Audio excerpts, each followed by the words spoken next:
udah tercapai, coba main ke rumah. Kalau tanggapan di rumah semuanya ternyata tidak menyenangkan, tidak enak, ya mohon maaf lagi, balik lagi, nginep lagi di hotel atau di tempat rumah sampean di tempat yang baru. Halo? Umurnya sampean berapa, saya tanya? Halo?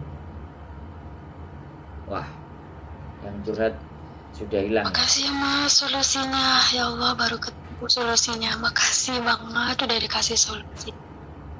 Iyalah, solusi banyak Mbak, nggak usah bingung. 30 Mas. Hah?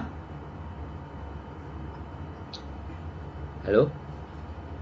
Iya, tapi belum punya anak Mas. Nah, belum punya anak ya nggak apa-apa, ya nikah dulu, cari pasangan, baru bikin anak.